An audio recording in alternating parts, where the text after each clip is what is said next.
talking with Tim Bullock from the Peace Pagoda in Leffert, and you're engaged in this walk. Can you tell us what you're doing? What's this walk all about? This is our 12th annual Walk for a New Spring. This is a walk that started back in 2001 in response to what happened in New York on 9/11 of that year.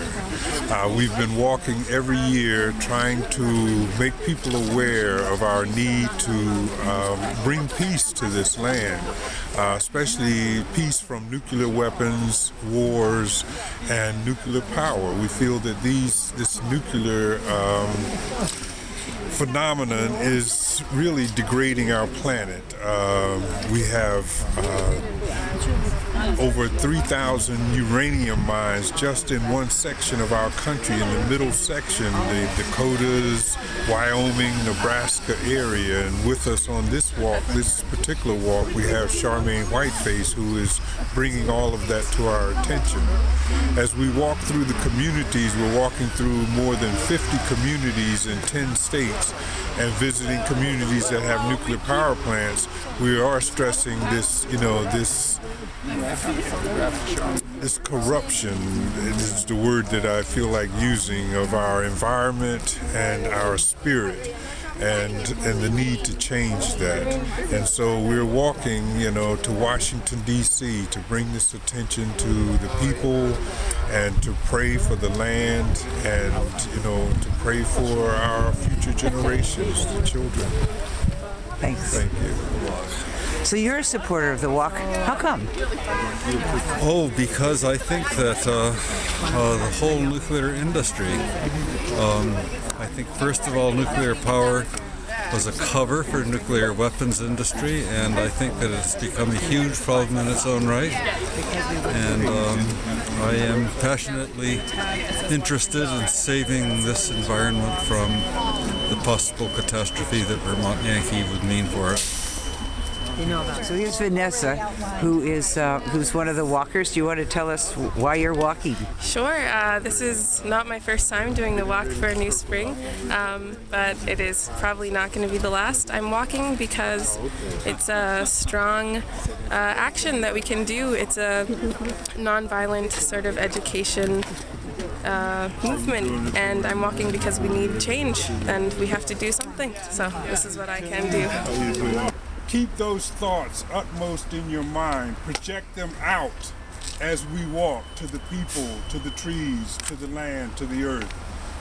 It's these intentions that is going to transform our society and give us the kind of world we want to live in. So I ask you to share those feelings, those vibrations with each person and thing that you meet. And I would like to ask Sister Claire Carter, one of the organizers and visionaries for this walk, along with Kata Shonen, to share with us what this walk is all about.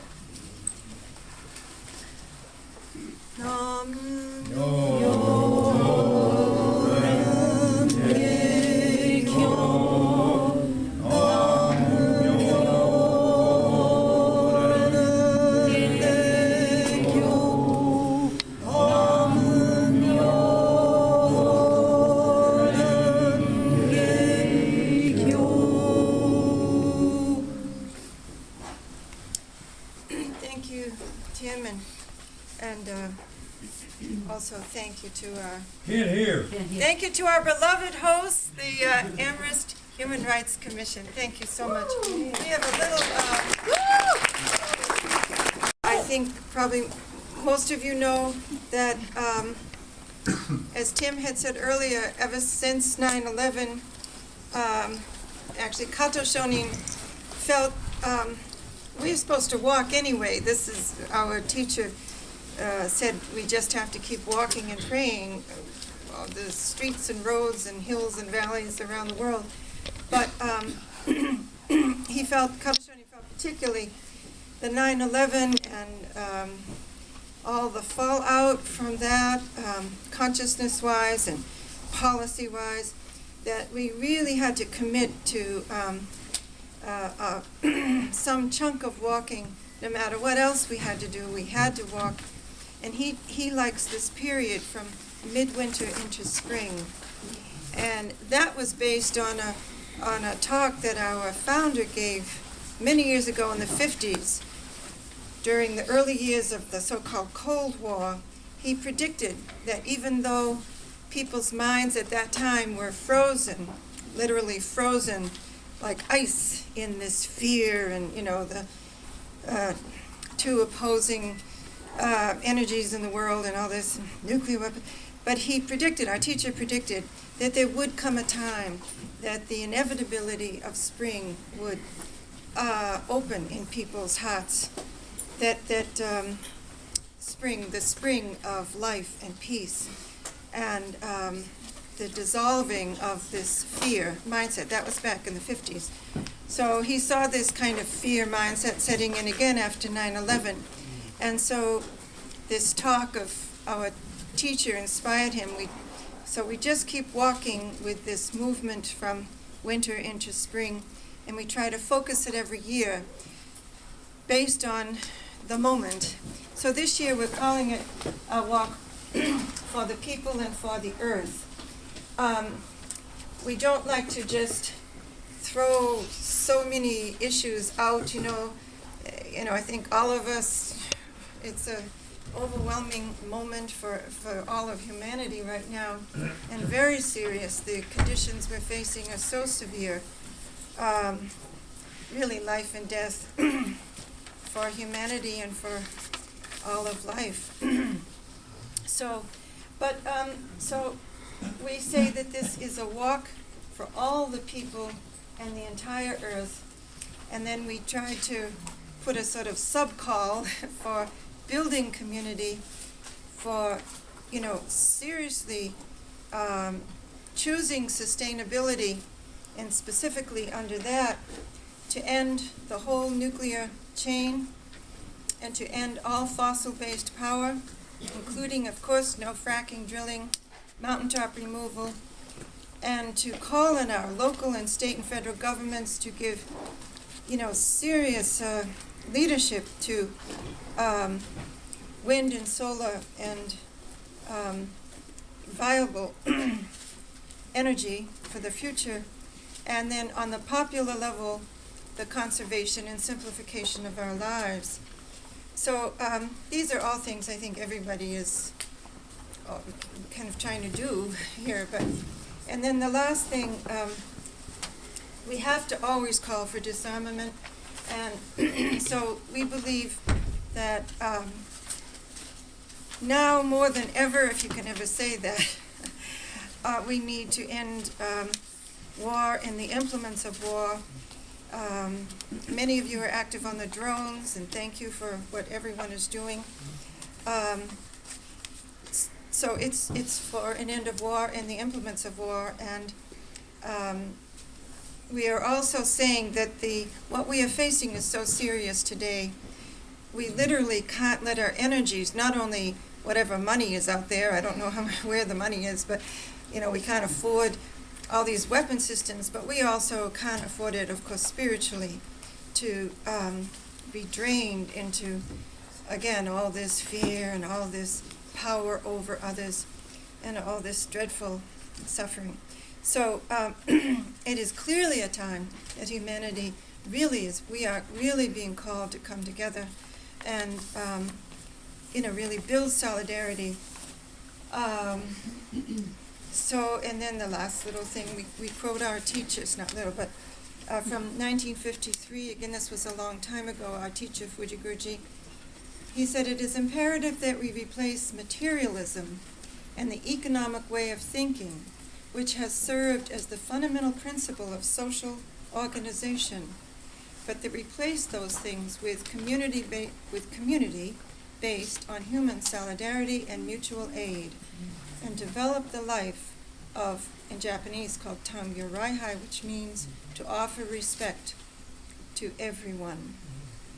So he really called many times in his life, but this was right after World War II, just a few years, clearly saying that the materialistic and always thinking, money, we have to replace the whole thing transform that way of thinking deeply and build the human solidarity and mutual aid. And again, I know people are really doing this in actuality in so many profound and really beautiful ways. But we're just putting this out to keep planting and replanting that seed. We can't hear it enough, you know. Okay, so that's our... Oh, yes, and thank you. I think many of you have also been acquainted with Jim Douglas. He has done this long, he's a nonviolent theologian, activist, friend of many, who somehow felt called to study the assassinations of some of the major figures of the 60s, the two Kennedy brothers, Martin Luther King, Malcolm X. He has studied other assassinations too, and to try to understand them from a theological and spiritual way of thinking, as well as very factual, you know. But his goal is not who done it. His goal is to really go deeply into the what energies these various four people I named, what were they trying to overcome, and what were they calling out and addressing, and why were their lives taken. And it wasn't in any of those cases just one individual person. You know, there's a great book, JFK and the Unspeakable. But anyway, this year, the 2013, this is another piece we're trying to weave in, is indeed the 50th anniversary, as you probably all know, of the assassination of John Kennedy. So there's going to be a lot of things out there, you know, perhaps trying to be very confusing, or, you know, but we are trying to also remember that John Kennedy, from Jim's study, he found that John Kennedy, once he got to be president, was going through a very deep awakening to you know, really commit to make this country towards disarmament in a world truly at peace. That be don't seem to care. Just because I'm an Indian woman doesn't mean this is an Indian issue. This is a human being issue. And we are concerned for all the soldiers of the South Dakota Army National Guard. When you read something like this, you really want to know what's going on, right? Yeah. And we're fortunate enough tonight to be able to hear the writer of these words. This is just excerpted from a much longer article. I went online. I was just fascinated with your story and your work, Charmaine, and I'm so honored to meet you. And so I printed it out and wanted to use that as my introduction to this great sister and this great warrior woman. Charmaine Whiteface is an Oglala Tetuan Lakota language speaker. She is known for her work in support of Native American rights and is the coordinator of the Defenders of the Black Hills. I love that title. It's stunning. Powerful. A volunteer organization centered around efforts to encourage the United States government to honor the Fort Laramie Treaties of 1851 and 1868. She works at the international level in support of recognition of human rights of indigenous peoples all over the world. She is the spokesperson for the Teton Sioux Nation Treaty Council, and she was a participant in the prayer fast hunger strike held in December 2004 in Geneva, Switzerland, at the final meeting of their intercessional working group on the draft declaration of the rights of indigenous people. She is also a writer and a grandmother, a fellow grandmother. On behalf of the New England Peace Pagoda Walk for a New Spring, the town of Amherst, and the Amherst Human Rights Commission, please help me welcome our dear sister, Charmaine Whiteface.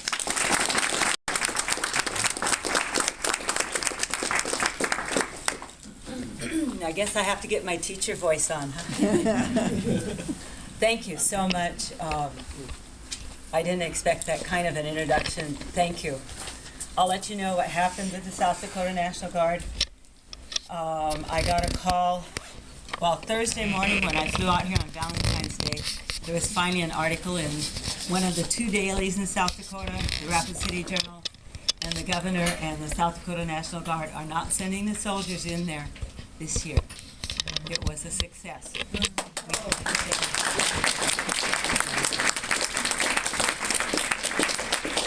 So once in a while we get a success and we live on that for years, you know. I'm going to be writing on that one for a long time. So I want to thank you all so much for coming. I want to thank Tim and Sister Claire for inviting me. Thank you for having me here. I'm going to be showing you where I come from and who I am. I better introduce myself properly. Chante washte nape, chiuzapie, zumila wabaga emachiapie. I said in my language, I greet you with a warm handshake from my heart, each one of you. And my traditional Tituan name is a little wise one who makes a mark. Sumila Wabaga. That's my name. Pardon? Yes. A little wise one who makes a mark. A mark. Makes a mark, you know, like writing. I've been staying with Paula and Jim Perkins. Green Perkins. And it's been wonderful. Thank you. I really want to thank you for hosting me. They have the best hotel in town. A lot of people here know that. With gourmet meals, you know. I came here to lose weight, and I don't think I'm going to. On the walk. On the walk. On the walk. So I told Jim, I said, and Paula too, I said, you know, sometimes when I tell this presentation, this one is just about the abandoned uranium mines. I give other presentations as well. But this one about the abandoned uranium mines is, it's kind of tough, it's hard, and I often feel like I'm the messenger of doom, you know. But I'm a messenger, is what I am. I'm just a messenger coming to ask for your help. Ask for your help, and when I get finished, then you'll know why I'm saying this. We have been for years calling this area right here Montana, North Dakota, Wyoming, where am I at? South Dakota right here. This is all South Dakota. Nebraska, Iowa's over here, Minnesota's up here. Kansas would be down here. Colorado's right here. Okay. We've been calling that America's Secret Chernobyl for quite a while. And this is only one of the issues why we call it that, and this is the abandoned mines issue. Originally, my people, the Great Sioux Nation, we say Ocheti Shakoi. That means seven council fires. There were 7 sub-nations of the Ocheti Shakoi, the Great Sioux Nation. In 1492, this is the territory that we occupied. But in an indigenous way, we lived with natural law. So there were many other nations within here also. If you look at a naturally occurring field, there's going to be a dominant grass or a dominant plant. And there will be other kinds of plants in there too, and they grow and they help each other. Well, we were the dominant nation in this whole area. It's huge. We went all the way to the Atlantic Ocean here, right around the Great Lakes right there.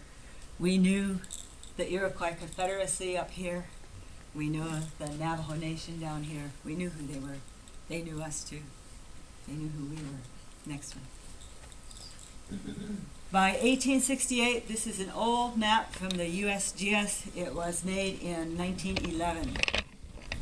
Just prior to 1868, with the colonization occurring every which way, north, south, east, west, our Great Sioux Nation then was down to this area.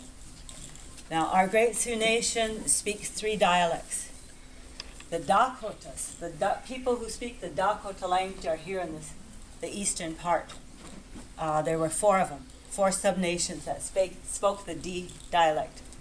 In the middle here, and some part of it was down here too, were the N speakers. We call them the Ihangtoa and the Ihangtoa. In American language, they say the Yanktons, but we call them the Ihangtoa and the Ihangtoa. And they spoke the N dialect, Nakota. And there are still a few left up here in Canada that speak the N dialect. And if you notice on this map, it covers 14 states and 3 Canadian provinces. There was a handout went around, and a lot of this information I'm telling you is in that handout. If you don't get one, let me know and we'll try to get you one. Now this, starting from here, all the way up there, there's other slash marks this way. Those are the Tituan. They're called the Tituan. That's what I am, Tituan. We speak the L dialect, the Lakota language. And because when first there was the French. We had our first treaty with the French. We bumped into them way up here in Canada, someplace closer by the Great Lakes. And the people they ran into spoke the D dialect, and so they called them Dakotas, and they still kept calling them Dakotas. And for a long time they called us all Dakotas. And until they finally learned that, no, we don't all speak the D dialect. And of the L speakers here, the Lakotas, we were the biggest then, and we still are now. By then, in 1868, many of the people on the eastern side had almost become extinct. Of all the 7 sub-nations, we do try to get together once in a while, but the last meeting we had, there was 1 person there that was from one of the nations, Wakpekute. They are a D speaker, and there was only 1 person who was part Wakpekute, another tribe involved in there. So we don't know if the Wakpekute have totally become extinct or not, but we're having trouble finding descendants that are Wakpekute. These, the Lakotas, the L speakers, the Tituan, we had 7 bands of the Tituan, besides the 7 sub-nations. And of those bands, one of them was the Oglalas, and that's what I am, Oglalas. Our contact, as the contact kept coming this way and this way, our nation is still the biggest remnant that's left.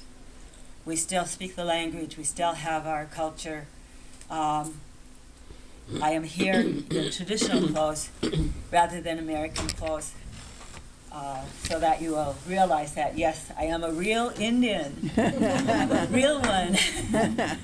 And I know my history, I know where I came from, and this is what we're supposed to do, is teach our children and grandchildren so they will never forget where they came from and who they are.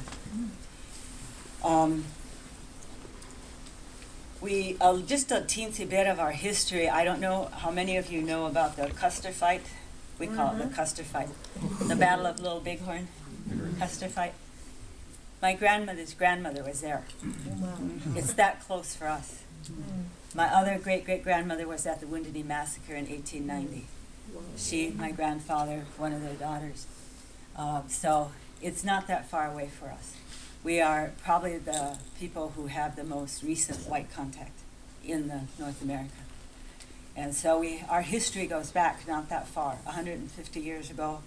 Yeah, my ancestors were living the way we were supposed to live. And so when I come in my traditional dress, it's out of respect to who I am. I always tell people, this is the real me. Mm-hmm. This is the real me, not me in my American clothes with my hair fixed in a different way. Mm-hmm. This is the real me. Mm-hmm. Well, I'll get to how many of us there are left and everything. This was the last 2 treaties that we made with the United States, and by this time it was mostly Tituan people. Tituan, the ones that speak the Lakota language. The 51 treaty, if you notice, Nebraska came down into Kansas, came into Colorado, Wyoming, South Dakota, North Dakota up there, and Montana. Now what they did was, the original 51 territories are this dark area. And then when they wanted to put a railroad through Nebraska, then they pushed us up further north. And so the hash marks are still our unceded territory. We never gave it away. We never ceded it to anybody. It's for our absolute and undisturbed use and occupation, as well as this, all of western South Dakota. All of western South Dakota is covered under the 1868 treaty, and it was called the Great Sioux Reservation. The Great Sioux Reservation. When I was growing up, and how I learned about the treaty was from my grandmother, and she told me, you can live any place you want in western South Dakota. You will still be within the Great Sioux Reservation. You can fish any place you want from the east bank of the Missouri River, and you can hunt to the summits of the Little Bighorn Mountains, and you will still be within our treaty territory. And one of my jobs as a spokesperson for the Sioux Nation Treaty Council is to get our territory back. Mm-hmm. Yes. Oh.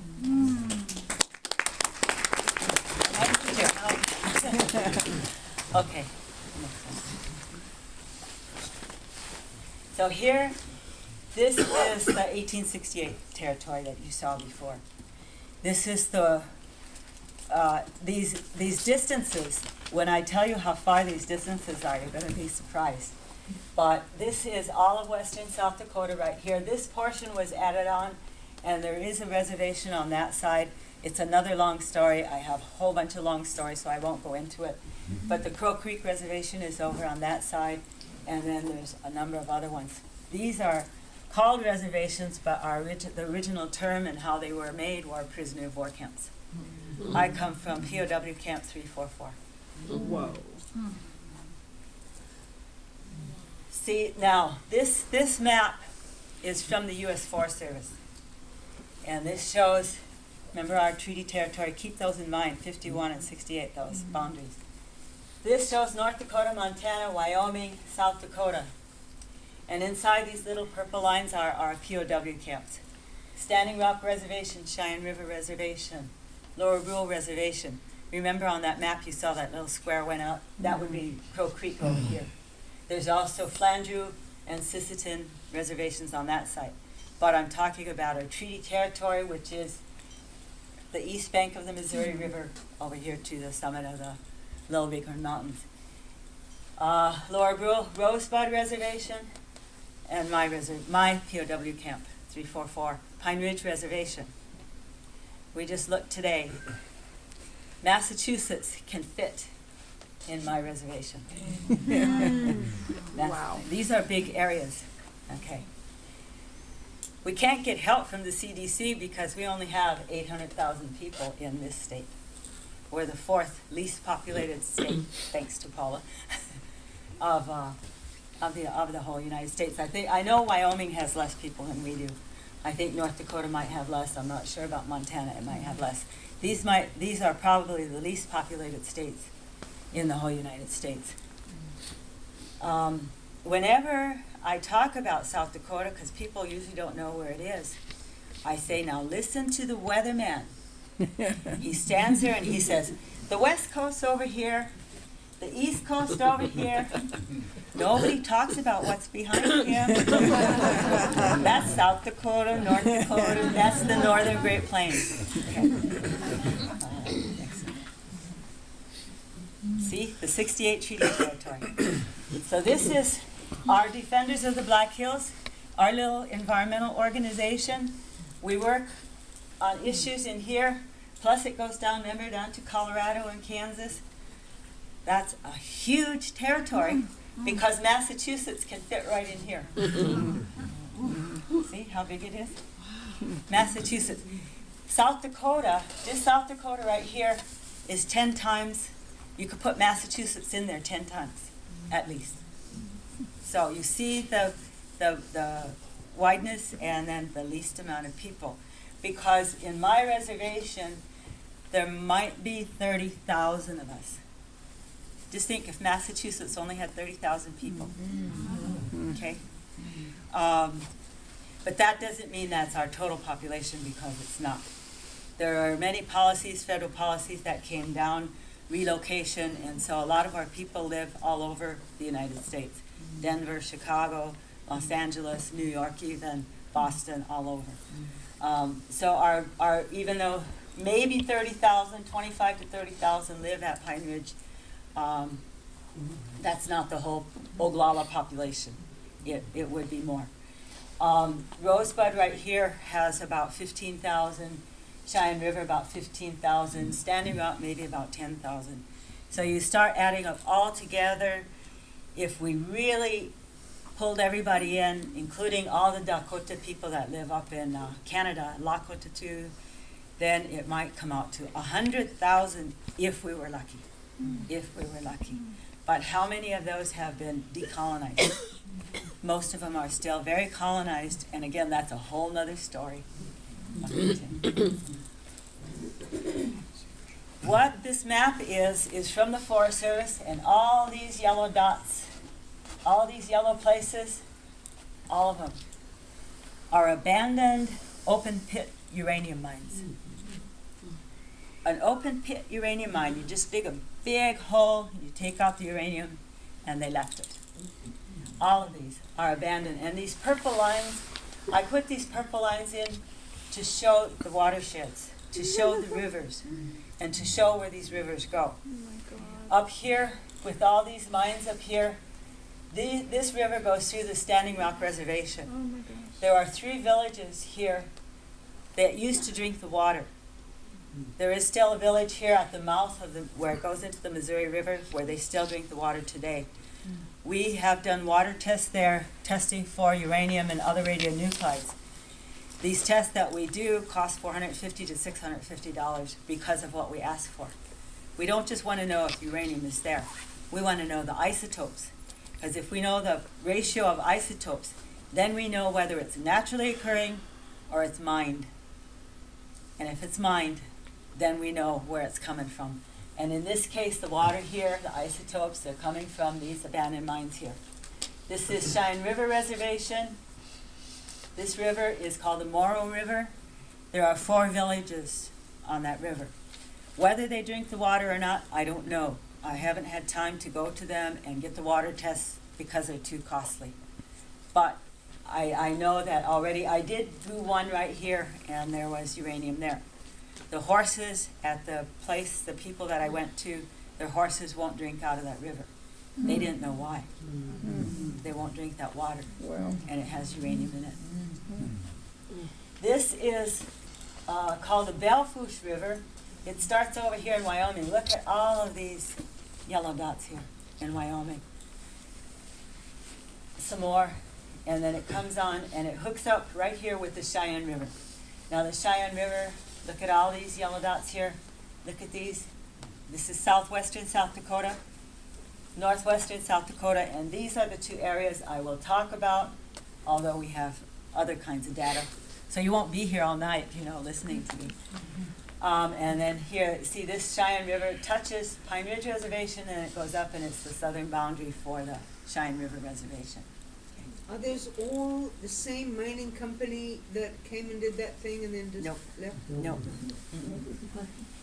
They were different mining companies. Sometimes they were just private individuals. Sometimes an old rancher went out in his field and took a backhoe and took his shovel and put the uranium in his pickup truck and then drove it up here to Bowman, North Dakota, or down here to Edgemont, South Dakota, and had it processed. So there was no education. People didn't know what they were doing. No. This started in the 60s, and it quit in the beginning of the 70s when the price fell out of uranium. Boom, they stopped. They all moved away. They left. They didn't stop because of education. They stopped because the price dropped. Right. Wow. Price dropped, and they left all these abandoned mines. Up here in this area that pollutes both Standing Rock and Cheyenne River, there's 103 abandoned mines, and I'm going to show you one. There's 397 abandoned uranium mines and prospects. Prospects are when they could take a backhoe and they dug and they couldn't find any uranium, or maybe they found such a small trace they decided not to do it. But they left it. They left it open. And so there's in Montana 397 abandoned uranium mines and prospects to these right here. South Dakota has a total of 272 abandoned open pit uranium mines, just in that one state. Down here, right, this little yellow dot right here, 169 abandoned uranium mines. Over here in Wyoming, a total of 2,103. So these are not just little dots representing one mine. They're dots representing a whole bunch of mines. These black dots that you see right here, those are other kinds of mining. And what I don't even have on here is all the coal strip mining. I told you I do different kinds of presentations. I'm trying to stick to the abandoned mines tonight. So where these black dots right here, this whole area right here, that's the Black Hills, sacred Black Hills, sacred to us. Okay. This is the Riley Pass mine in up there in northwestern South Dakota. It's one of the mines. There's 106 of them up there. You can drive into this mine. I used to, well, you can't anymore. They finally put a warning sign up, but I have driven into this mine. I've walked into this mine many times. There's 1,400 microrems per hour of radiation coming out of this mine. And it's real soft dirt. It's real soft, so the wind can pick it up. We're a very arid area where I live. There's hardly any rain. And now we're in a severe drought. We have been for about a year and a half now. A real severe drought, and it's worse than the drought right now is worse than it was in the 1930s when the Dust Bowl came. So it's gonna get bad, and it's predicted this drought's gonna last about 10 years. So anyway, this is the Riley Pass mine. Notice these things up here, these rim rocks up here. I'm gonna be talking about some more rim rocks. Okay. What are rim rocks again, please? Rim rock. These Edges. Okay. like they're tables. Okay. They're high tables. We call them rim rocks. Yeah. Okay. That's right. This is a warning sign that goes into the Riley Pass mine. It's the only one that, of all these mines, the only one that has a warning sign, because we fought with the Forest Service so long about this Riley Pass mine, and we made it so public. And so they finally got with Kara McGee, and they were going to do a cleanup of this Riley Pass mine. They put a sign around it. They put a little fence and then the sign, I mean, you can crawl over it, which we did. We've gone in there the next time. But the sign says, caution, radiation area. Radiation levels in this area are elevated. No more than 1 day within a 1 year period should be spent in this area. No more than 1 day in a 1 year period in this area. No camping. But this sign came, the teenagers that live around there, you know, they go up there and they party and everything because nobody goes up there. The ranchers are allowed to lease it out because it's federal land, it's Forest Service land. I've been in there. I have a picture of me standing next to this, but it's such an ugly picture of me. My hair's blowing all over you. Okay. This behind here, behind this, if you could, you know, like jump over that, is that Riley Pass mine. Is the Riley Pass mine. Now, if you were driving on a road, you would be coming up from the highway about 2 or 3 miles, and then you would come to a road. This is about where I'm standing right here, is about 1/4 of a mile away from that.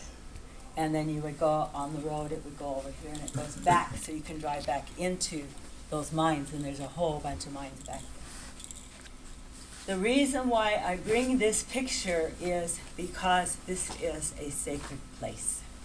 This whole area that they mined was a sacred place. This is called overburden. What they do at these sites is they push the topsoil off, but they just push it off of that table.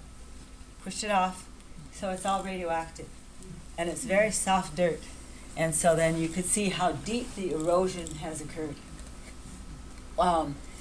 There was an erosion ditch. It's not in this picture. Oh yeah, it is. The start of it is right here.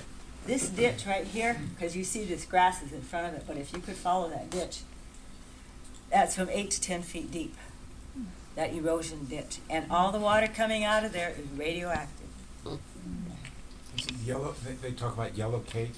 Yellow cake is in there. The Yes. yellow is related to the yellow cake. Not necessarily. In this area, it's ferroniferous lignite. It's mixed with coal. So that's why you have this gray color here, because it's mixed with coal. The uranium is. The people that live in that little town right close by called Buffalo, South Dakota, when this was going on in the 60s and early 70s, they'd load up their pickup trucks with this uranium, take it into town. There was a place where they would actually just dump it out, pour gasoline on it, and start it on fire. After all the coal burned off, then they would shovel what they got into their pickup trucks and then drive to North Dakota or down to Edgemont, South Dakota to the processing plant. Wow. Yes.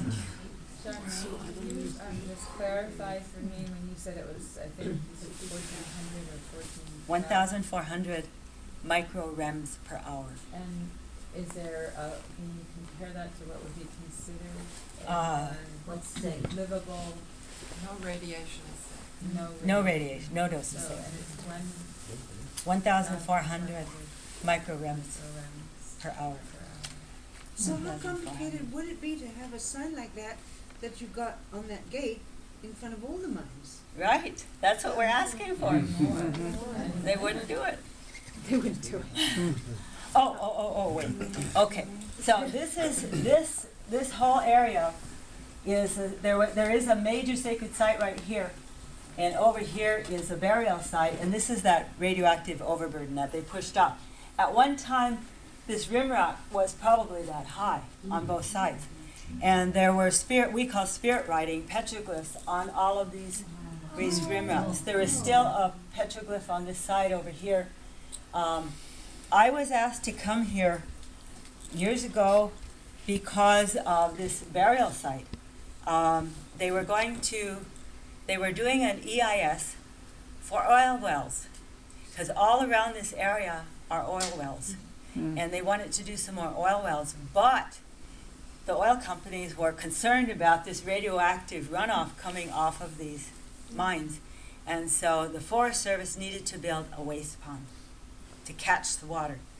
And so they wanted to do it very near this burial site, and the Forest Service archaeologists contacted a lot of us and told us about them wanting to do this waste pond, and what did we think about it. And so I got the EIS and I started reading it, and I saw uranium mines, what is this? Uranium mines? I was just stunned. And so I went there, and then that's when they took us in there. We drove in there. The Forest Service drove us in there. There was no warning signs anyplace. We drove our cars in there where that 1,400 microrems per hour is. We drove in there. We got out of our cars in our tennis shoes and our, little clothes and regular clothes, and we walked around in there. Then we got back in our cars and we left. But I was so stunned when I found out about these uranium mines that, we looked at the burial site and we said, no, you can't put your waste pond there. But while we were looking around, because we were walking all over here, because we knew this was a sacred place, that's when we found this major sacred site right here. And it connects with this up here. And there is some more coming down this way. We brought a holy man there to talk to us about this whole place. And he told us then that our people knew about this.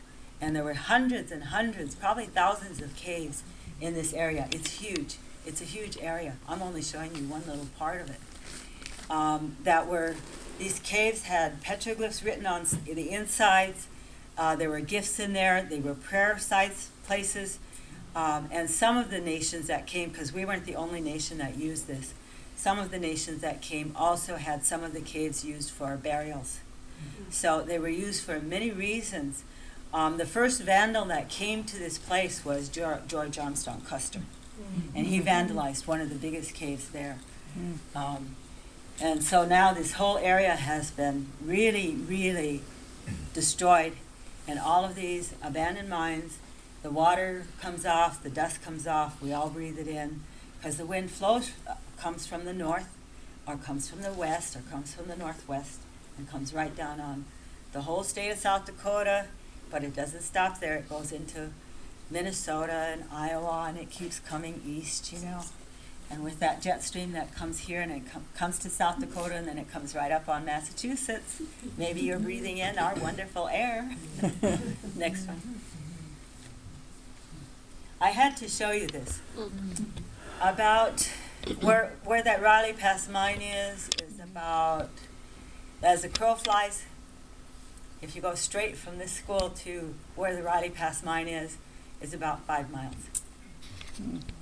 This is called the town of Ludlow. If you go look on a South Dakota map, you'll see Ludlow. And all Ludlow is a school, and over here is a combination post office, restaurant, bar, little general store, community house, you know, all there. And the people that manage that live in a house right behind it.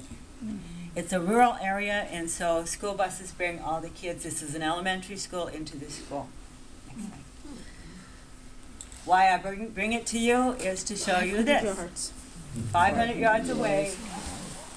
This right here, if you can see, I don't know if you can see it. It's a little yellow.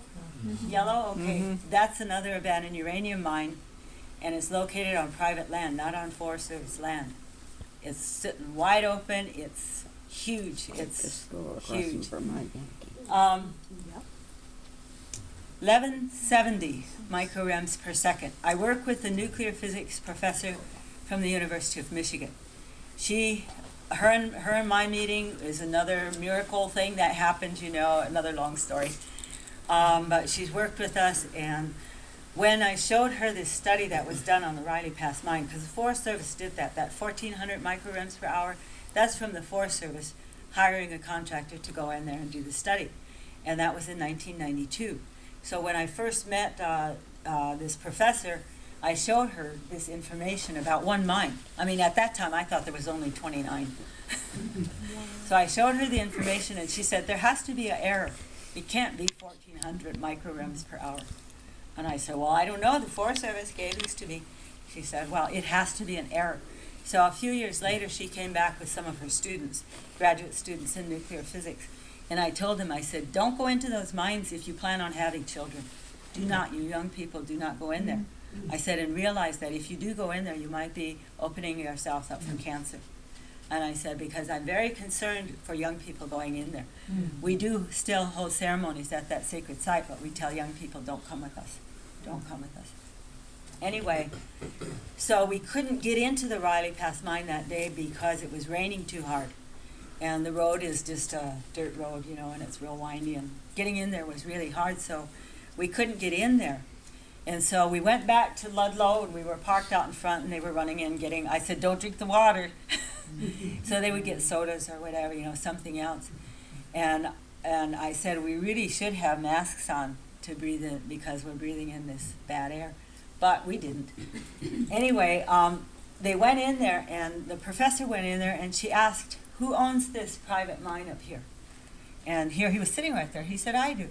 She said, I'm so-and-so. I'm a nuclear physics professor. I have all these students. We can't get into the Riley Pass mine. Can we go check yours out? He said, sure.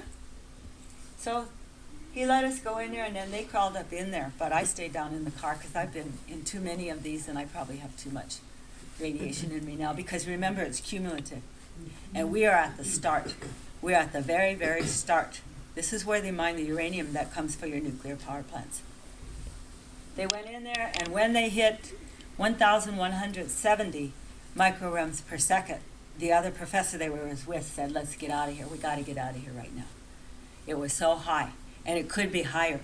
But where they hit it, they said, no, we're not going any further. We're getting out of here. It's too high. So it could have been more.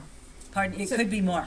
It could be more, but you'd need the equipment, the hazmat suits to go in there and really get a good reading. And the EPA knows all about this. All the federal agencies know this, all about this, but they haven't done anything. I called the CDC years ago and asked them to come do a study for the health, and they said, no, we can't come to South Dakota because you don't have 1 million people. Oh, God. We only have 800,000. So, and our nation, I mean, what about our nation? We can't go anyplace else. That's our last homeland. That was our traditional, our ancient, goes back tens of thousands of years, maybe hundreds of thousands of years. We're not going anyplace else. That's our last homeland. What about us? This is genocide for us. Breathing this in, getting the cancer and everything. Next one. So, that Riley Pass mine and all those mines up here, the 106, they go directly onto the Standing Rock Reservation. The Morrow River goes directly onto Cheyenne River Reservation. All that dust, all over here. It also soaks into the groundwater for the aquifers. Now I'm going to head south. We were up here, northwestern South Dakota. I'm going to head south, down here. Remember, this is my POW camp. A corner of it touches the Cheyenne River. And South Dakota is famous for Mount Rushmore, the Shrine of Democracy. There we are. The Shrine of Democracy. We usually say hypocrisy, but I'll say democracy. Yep, Mount Rushmore. It's right there where you want to. Can you back up, or do you want to try it? See, right there in the Black Hills. It's about right there. I live about 25 miles away in Rapid City, and Mount Rushmore is just right there. I talked to our senators and our representatives years ago about getting help with all these abandoned mines, because Mount Rushmore, look at how close it is to these. And I said, as the crow flies, it's about 30 or 35 miles from these mines. But the senators and the representatives, aides, we only have one representative because we only have 800,000 people. We do have 2 senators. They still didn't take that away. So I talked to them, their aides, of course, you don't get to talk. Well, in my state, sometimes I do get to talk to them. They said, we don't want the people to know about this. What about the tourists? They won't come see Mount Rushmore. That's what our congressional people think. They won't come see Mount Rushmore. So what if all their constituents die? What if they die? They don't care about us, of course, but what happens? We're the ones that vote for them. And here they say, no, the tourist dollar, because these are such poor states. They're agricultural states. They're very poor. South Dakota is the poorest one of all. Agriculture, economically, everybody has 2 jobs and the minimum wage, $7 an hour, $7.50 an hour. It's a right-to-work state, so nobody can make unions. It's a Republican, it's a red state. All of these are red states.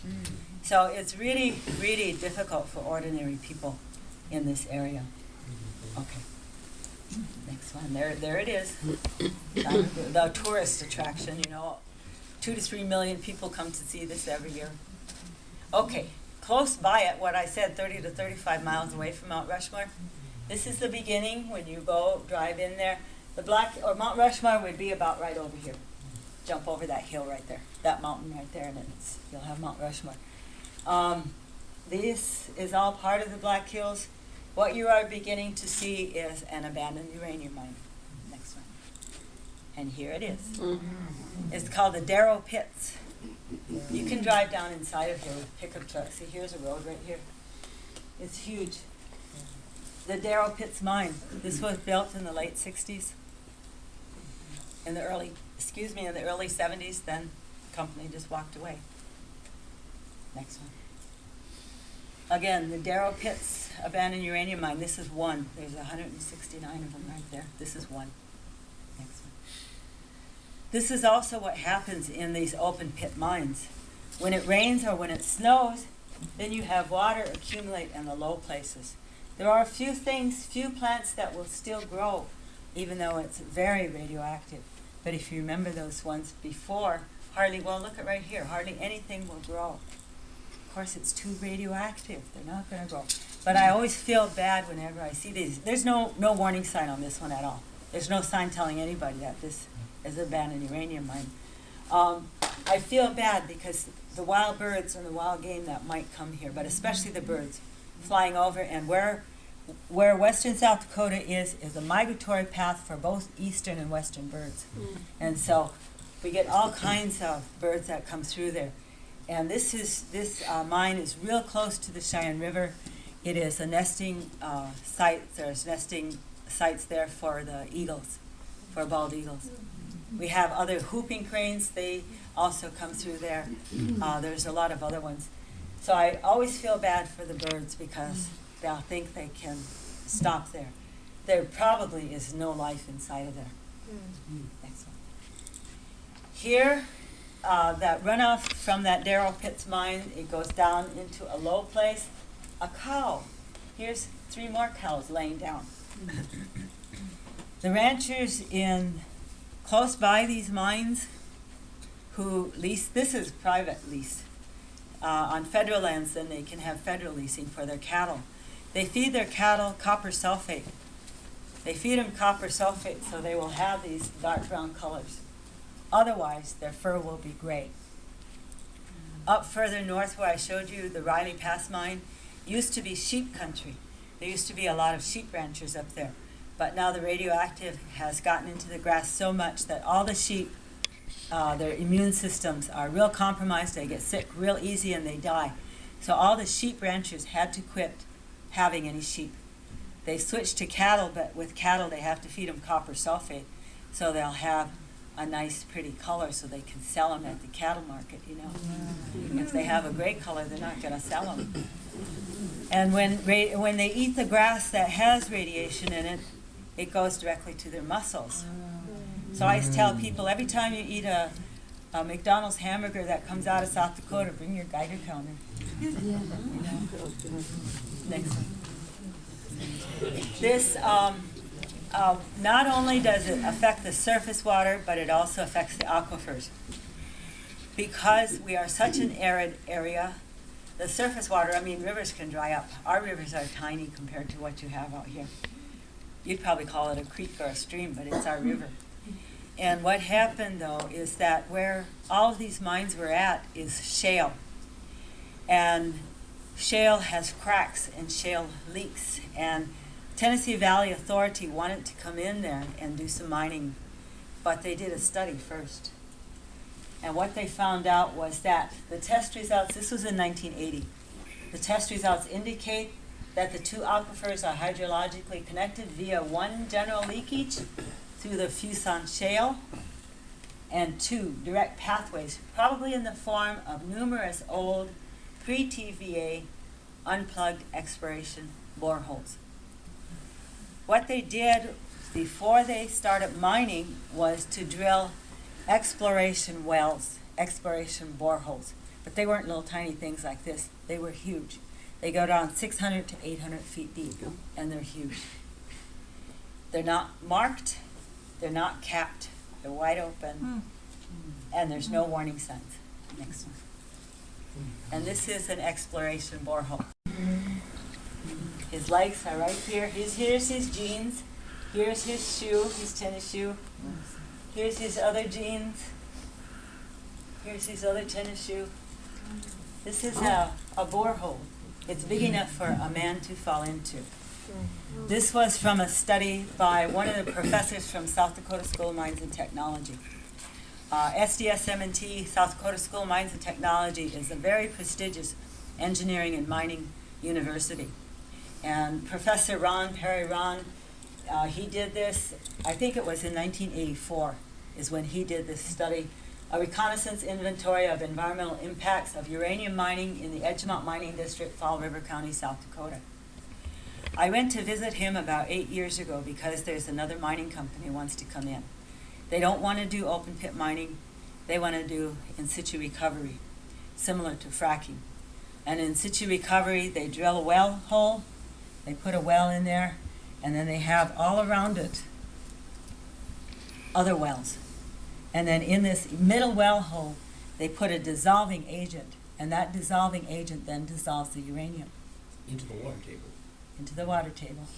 And then the other wells pull it up. Pull it up. And every place in the world where they've done ISR or ISL, in situ leach or in situ recovery mining, they have never been able to get the aquifers back to their original state, nor have they been able to predict when an accident is going to happen. In Wyoming, there right now are 4 active ISL, at least 4 that I know of, active ISL mines. one of those mines had a crack in their pipe so that dissolving agent was going out, spreading that uranium and radiation all over, and they never reported it for a month. And these, in Wyoming and South Dakota, Nebraska too, all the mining companies are allowed to self-report. So they have a spill, well, maybe we'll report it next month, or maybe we'll report it, down the road. All these states have, the laws are horrible, horrible, horrible. Montana's pretty good, and North Dakota's getting better. But Wyoming and South Dakota, forget it. And what they do is they look at each other's laws. Oh, I like theirs better. Let's do theirs, because then we don't have to do so much, So this company that's trying to come in, we've been fighting them for all these years. I don't know, they're a Canadian company too, and we have a lot of Canadian companies that come down, and then they mine, and then all of a sudden the price goes up, and boom, they're gone. They go back to Canada, and that's it, we're stuck. And they don't pay a lot for the reclamation efforts. There's a mine right now in the Black Hills. It was a former gold mine called the Brome Mine. It was a Canadian company. They couldn't mine it anymore. I mean, they were going bankrupt, so they left. So now who's paying for the cleanup? It's a Superfund site. Taxpayers, including South Dakota taxpayers, for that. Not like you have a lot of population base for the money. Right. Okay, next one. Now you are entering my POW camp. Entering Pine Ridge Indian Reservation. I wanted to show you a little bit of this so you could see the distances and see what our area looks like. It's mostly grassland. If there are trees, then you know there's water there. And this is right at the northwestern tip of Pine Ridge Reservation. And so we're just now entering it. And this little village here is called Red Shirt Village. Some more pictures of Red Shirt Village. No industry there or anything. Some more, just housing. There's about 105 people live there. So, just in that little village. The only thing they have there in that village is a school. That's their school. That's all. The housing in the school.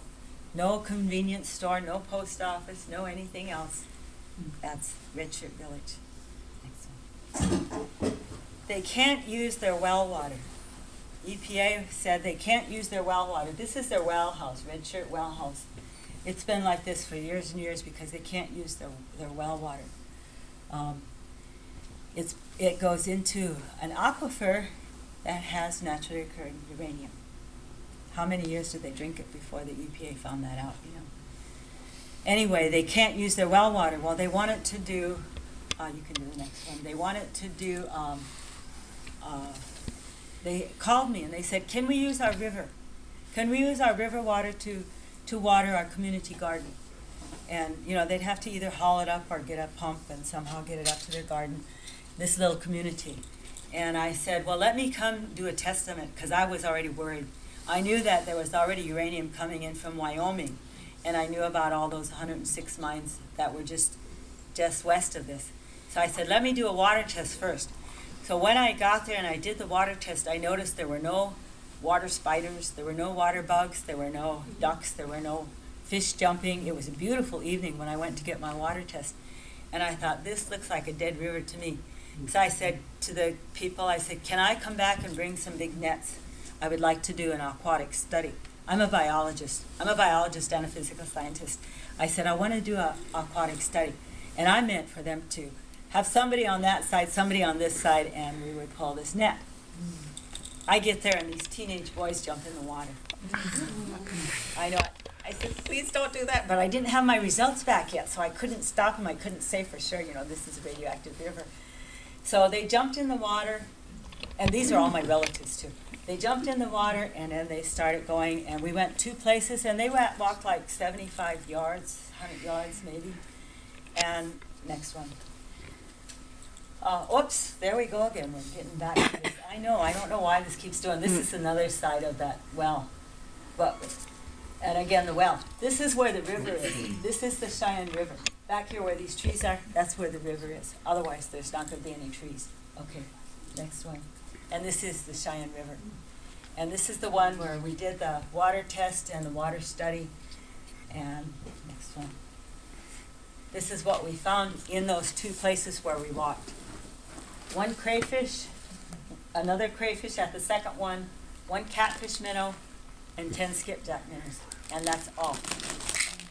All. And that river used to have turtles and fish and catfish and all kinds of different water life. And now it has probably nothing. If those little guys were able to live. The next one. This is a media event. This is a media event in South Dakota. This is a big media event in South Dakota. We only have 2 TV stations in western South Dakota, so this is a big media event. They both came. This is the man who invited me to come. He lives in this community. I should have showed you his house where he lives, but anyway. His name is Everett Porthunder. He happens to be my cousin, too. I'm probably related to everybody at Pine Ridge. But when he was the one that asked me, would you come? Can we use the river water? And I said, let me test it. And when I tested it, I said no. And when we found out what we found, they realized. And so he also, what happens also with those big trees like here, they're cottonwood trees. That's what we have. Cottonwood trees. All of a sudden, a big old healthy looking branch would just boom, fall off. For no reason at all. Fall off. So one fell off, and there was a nest of red-tailed hawk babies in that nest. And so he picked it up, he took it home, and with his grandsons, he keeps his grandsons, some of his grandsons, they took it home, and then they would feed it grasshoppers and bugs and whatever they could find to feed these their own food, to help feed these baby hawks, red-tailed hawks. And then he set a line in that river. This was still before the results came back. He set a line in the river, and I told him, I said, if you guys catch any fish, let me know right away. We need to get autopsies done on these fish. I want to find out what's going on. So he set a line in the river, and he forgot I asked him to do that. And he caught a little fish, not very big. He caught a fish, and so he chopped it up, and those babies were hungry, so he fed it to the babies, and by the next morning they were all dead. So he knew that river was radioactive. And why we wanted everybody to know was because people go there to swim. They go there to just, hang out by the river because it's cooler in the summer. We have 100 and 110, 115 degree temperatures in the summer. Of course, we have minus 30, minus 40 in the winter, too. And it's getting hotter. Our global warming, our temperatures are getting hotter. Last year, up to 120 some. So it's getting hotter. So the people that live like poor people like this, there's no, the unemployment rate in this town is probably 90%, 85, 90%. If there is any work, it would be at the school. So they wanted to warn the people, and so they made this sign. Next one. This is a homemade sign. You see just a piece of plywood, yellow paint, caution nuclear radioactive river, the nuclear sign, the warning sign, radioactive sign.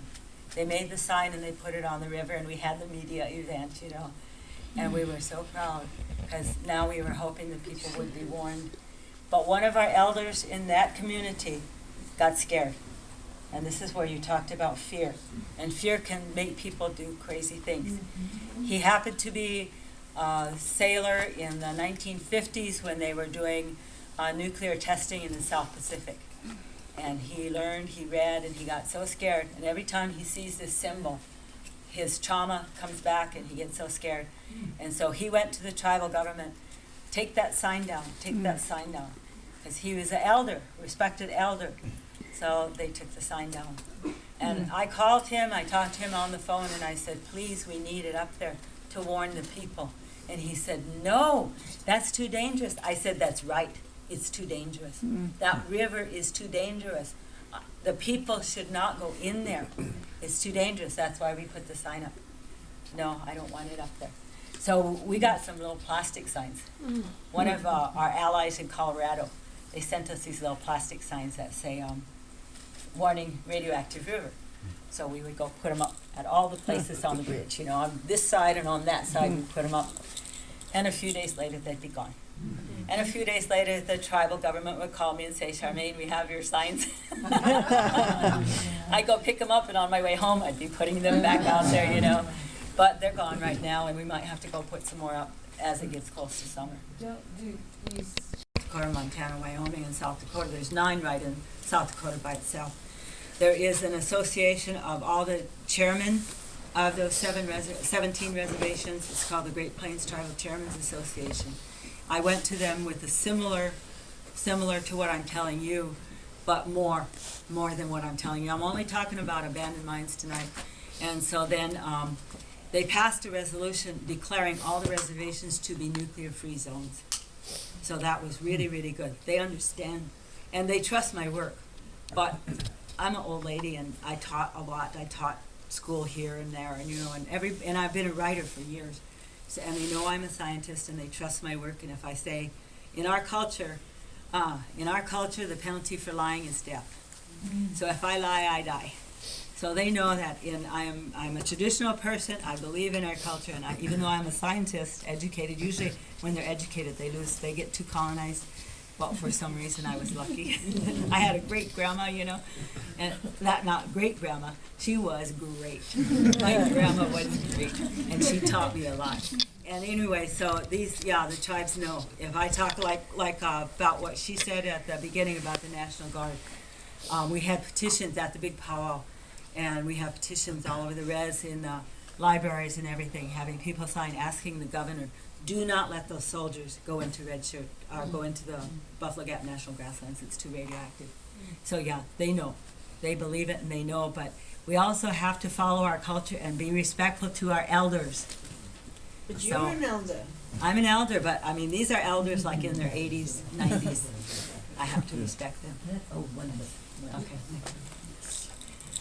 We have the highest cancer rates in the country.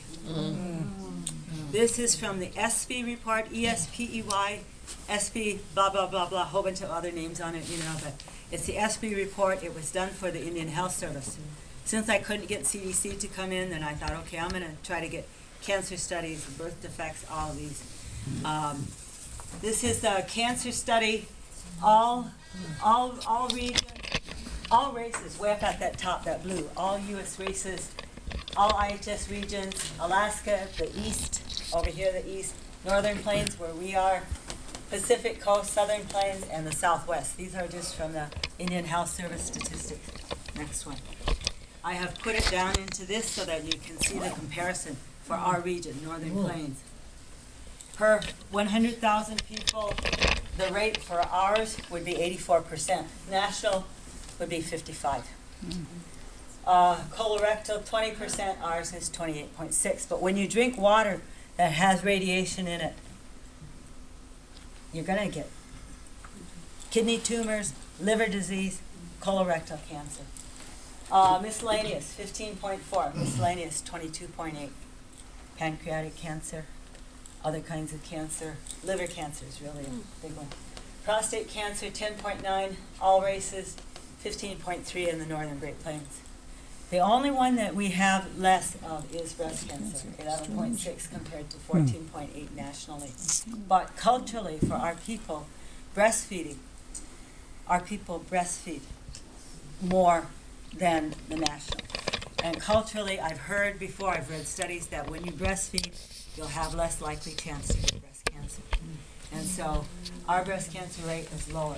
But these are for just the males comparison and then the females comparison. But it's called the ESPE report, ESPEY. I think it came out in 2007. And it's a big report, 40, 50 pages long. So I just use that one table. Next one. This is yours truly here in my American clothes, not my shawl, at the Black Hills Powwow. The Black Hills Powwow is the last powwow that we have in our region. It's usually the first weekend in October. There are from 1,000 to 2,000 dancers, and there's about 10,000 people in the audience. It's held at the Rapid City Civic Center. It's an indoor powwow. It's a beautiful thing to go to, and we always table there every year. And every year, because of the work we do, they always let us come into the arena at the grand entry when all the dancers first make their first entry into it. And they always put us kind of up there in the front, you know, with our message, because they believe in the work we do, Defenders of the Black Hills. And probably most of them are defenders of the Black Hills themselves. And so we have this sign. This sign came from another environmental group in Colorado who is also fighting the same uranium mining company we are. And because we used to operate primarily on donations, I mean like $10. We have a raffle, you know. If you want a raffle ticket, give me your name and money and I'll give you some. And we have a lot of local artists who donate their stuff. Our raffle prizes some of them are museum quality. They're just gorgeous, gorgeous. We do our raffle every year, and we start it during the Black Hills Powwow, and it usually goes until December when there's a big basketball tournament. But this year we're letting it go until March 16th because I'm here. They wanted to extend it longer. We were supposed to have a powwow on Valentine's Day, but I came here instead, so they said, no, we want to wait till you get back. So we're going to have that. This is no uranium mining in Great Sioux Nation territory. You saw those 1851, 1868. That is our territory. That's not our reservation. That's not our little POW camp. That's our territory. And that's what the elders have given me orders. You get that land back. We want that title. Okay. I pray a lot. This is our website, defendblackhills.org. You don't have to put Joomla on there anymore. defendblackhills.org. We had to do that because the uranium mining companies were hacking our website. They hacked it twice. But we found out, how we found out was we put a freebie website on, you know, and we wanted to watch who's going to put pop-ups. And the pop-ups were from uranium mining companies or our guys that sold equipment for uranium mining companies. So if you go to defendblackhills.org, you can read a lot about us. We won the Nuclear Free Future Award in 2007 in Salzburg, Austria. And if you saw our financials, and they're on there too, last year we operated on a little over $10,000. So we do a lot of work with a little bit of money. But our senators, our Congress people, are pro-uranium mining. Pro-uranium mining. And so I came here to ask your help. You saw that yellow paper that's been going around. It says, that's the one. That's the one. She has it right there. That yellow paper is a federal bill, and it's to clean up all the abandoned uranium mines in the whole country. Up where we live, there's 3,272. In the southwest, where the Navajo Nation lives, there's about 1,300. Theirs are underground, but they still need to be cleaned up because it's still affecting the aquifers. Ours are above ground. And so that dust comes over here too. That dust comes on the food that you eat. It's hurting all of our people, not just our people, all the people. For us though, it's genocide. It's genocide. It's our last homeland. We will go no place else. The Black Hills are sacred. That's where, if we're going to die, we will die in our homeland. And so it's genocide for me and my nation. And so we need a cleanup of all these abandoned uranium mines. And that yellow paper, that's it. We wrote it, but we need a sponsor. I heard yesterday you have a guy named Jim McGovern. South Dakota used to have a guy named McGovern too, George McGovern. And he ran for president way back in the 70s. He's a good guy. So I hope your McGovern is a good guy too. Jim McGovern used to work for... He used to work for George McGovern? For our McGovern? Yeah. But they're not related. They're not related, okay. Common sense. Why would you release something that was so dangerous for hundreds of thousands of years? Why would you do that? There's no common sense. So we need to stop the mining, and we need to stop, that will help stop the nuclear power plants. Just to be specific, did you write this, or is this already a bill? Oh, yes. And it's here for reasons that we'll talk about. This story is so incredible. Have you tried to get any national media or nationally known figure to write about it, to bring a TV in. I mean, I think everybody in the country should know about it. Everybody should know about it, yes. Is anybody working on media? But we all or- heard this tonight, so that's our responsibility now. Thank We all you. know. So Thank you. we can take this information that we have learned and do something.